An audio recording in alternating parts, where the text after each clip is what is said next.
Assalamualaikum warahmatullahi wabarakatuh. Selamat datang kembali di channelnya Mas Eka nih. Apa kabar para warga sekolah? Semoga dalam keadaan sehat selalu dimanapun para warga berada nih ya.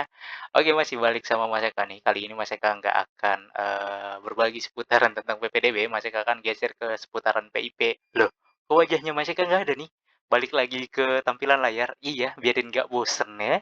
Oke, di video kali ini Mas Eka mau berbagi informasi untuk PIP ya. Kenapa nih PIP nih? PIP ini harus segera diaktifasi untuk, para warga yang masuk nominasi agar bisa dicairkan. Sebab, untuk aktivasinya itu dibatasi sampai dengan tanggal 30 Juni ya, 30 bulan ini ya, 30 Juni 2023 ya. Jadi ini udah tanggal berapa, tinggal beberapa hari lagi. Nah, itu untuk para warga sekolah yang belum teraktivasi, maka wajib melakukan aktivasi terlebih dahulu. Nah, bagaimana cara untuk melakukan aktivasinya dan apa aja persyaratannya? Di video kali ini Mas Eka akan berbagi informasinya. Tapi sebelum itu untuk para warga sekolah yang mungkin baru menemukan channelnya Mas Eka nih, silakan subscribe dulu channelnya Mas Eka untuk mendukung channel ini agar bisa berkembang lagi dan bisa memberikan informasi-informasi terupdate kepada para warga sekolah dan para warga sekolah juga yang mau mencari informasi tentang PIP ya. Jadi 2 bulan ini isinya PPDB semua ya. Tapi sebenarnya ada juga informasi-informasi seperti PIP dan KJP ya. Nanti sehabis PPDB akan muncul informasi, KJP. Nah, saat ini ada selingan info untuk PIP karena wajib harus buru-buru diaktifasi agar bisa, segera pencairan agar tidak terhambat ya. Silakan para warga dicek di channelnya Mas Eka di sini. Nah, ini banyak banget tuh ya tentang PIP-PIP. Kalau yang lainnya, 2 bulan terakhir ini untuk PPDB. Oke, yuk langsung aja.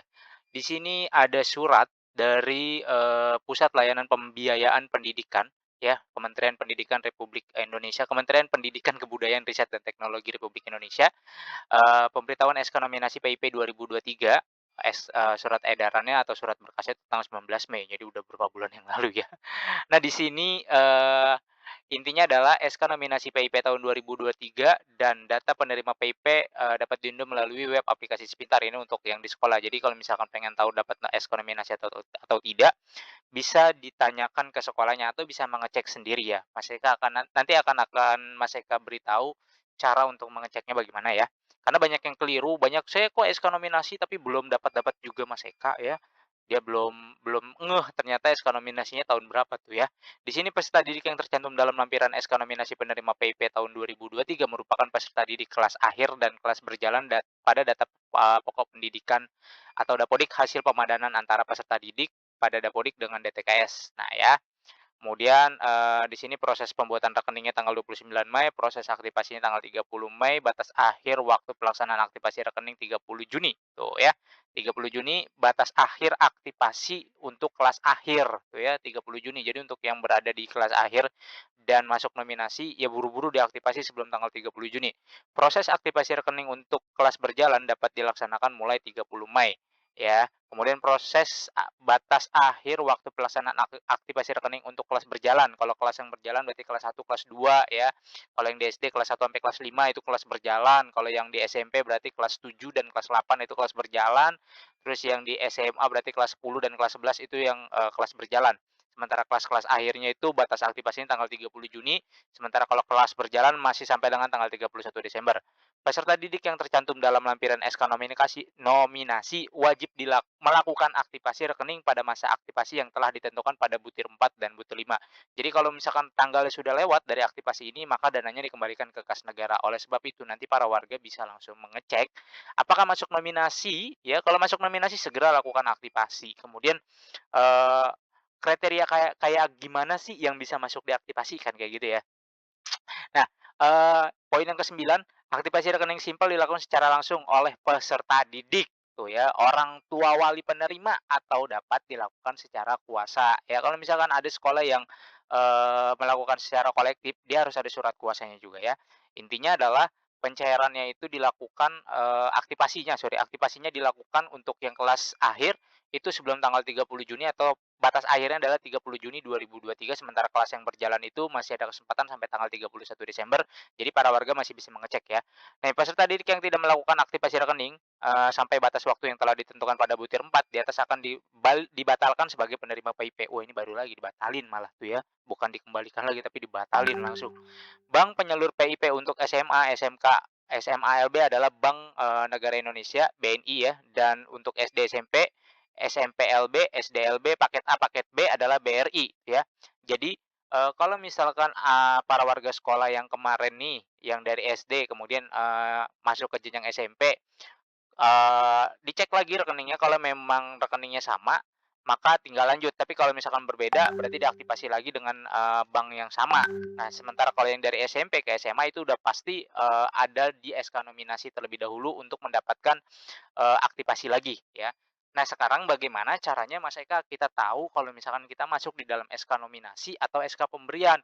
Pertama, para warga masuk ke website, PIP-nya, ya di sini ya, pip.kemendikbud.go.id. Nah, tampilannya akan seperti ini, ya. Jadi para warga jangan masuk-masuk yang di atas sini ya, nggak usah ya. Di atas itu kayak login itu untuk, admin sekolah ya, ada beberapa.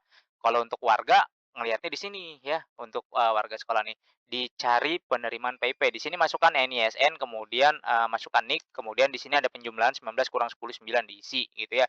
Nah, di sini juga ada keterangannya tujuan dari PIP, kemudian, di sini kriteria-kriteria PIP.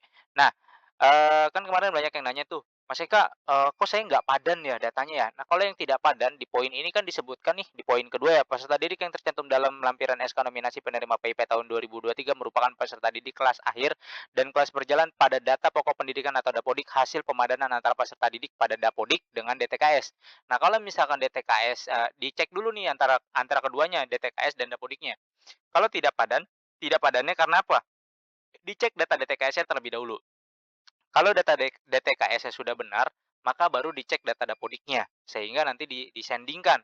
Oh, ternyata namanya di Dapodik itu cuma M, gitu kan, M, Akbar, sementara yang di DTKS namanya Mahmud Akbar, gitu kan. Nah, ini kan berbeda, gitu. Nah, berarti yang benar yang mana? Yang benar yang di Dapodik, yang di DTKS salah, gitu kan. Ya udah berarti yang dibenerin DTKS-nya. Yang benar di DTKS, berarti yang salah di Dapodik, yang di Dapodiknya dibenerin, diverifikasi.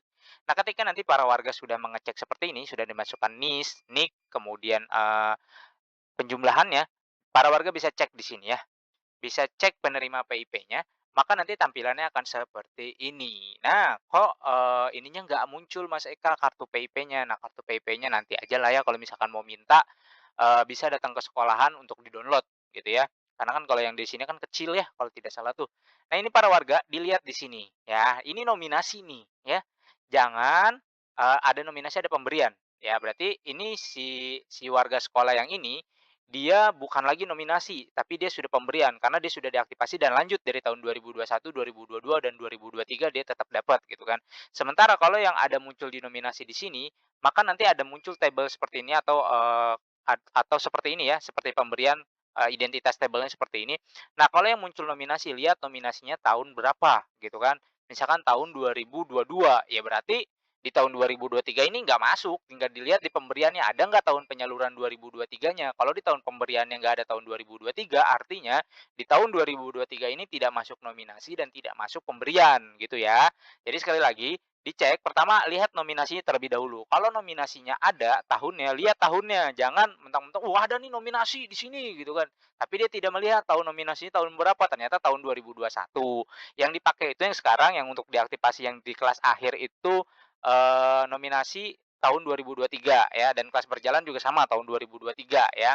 Kalau nominasinya kosong seperti ini berarti dia tidak masuk nominasi, tapi dia sudah masuk SK pemberian. Nah, di SK pemberian ini ya, dilihat juga nih kalau pemberian, "Mas Eka, saya ngecek kok pemberian tahun 2022 ya," gitu kan. Ya tahun 2023-nya nggak muncul berarti belum dapat gitu. Bagaimana kalau misalkan nominasi tahun 2022, pemberian 2022, tapi saya belum pernah menerima sama sekali, itu dananya sudah dikembalikan ke kas negara karena dianggap tidak melakukan aktivasi. Nah, clear ya? Makanya, di sini ditekankan untuk, aktivasi terlebih dahulu. Ya, ketika masuk nominasi, maka wajib melakukan aktivasi. Setelah nanti dari aktivasi, baru nanti keluar SK pemberian, baru keluar di menu pemberian ini, gitu kan. Baru, nah kalau udah tahun penyaluran seperti ini, artinya sudah bisa dicairkan. Nah, untuk warga sekolah yang seperti ini, tuh, ada keterangan yang data sudah masuk 1 April 2023, berarti ini sudah bisa dicairkan atau bisa mengecek langsung ke bank BRI-nya, gitu untuk para warga sekolah ya. Jadi sekali lagi, untuk para warga sekolah yang belum nominasi, segera lakukan aktivasi terlebih dahulu sebelum, batas waktu yang sudah ditentukan di, sini ya. Jadi kalau misalkan sudah ditentukan ya oke-oke aja. gitu ya. Oke, mungkin itu aja informasi yang bisa Mas Eka sampaikan, mudah-mudahan informasi ini bisa bermanfaat untuk para warga sekolah, dan silakan bagikan kepada warga sekolah lainnya agar para warga sekolah lainnya juga bisa mendapatkan informasi yang sama. Mas Eka undur diri, wassalamualaikum warahmatullahi wabarakatuh.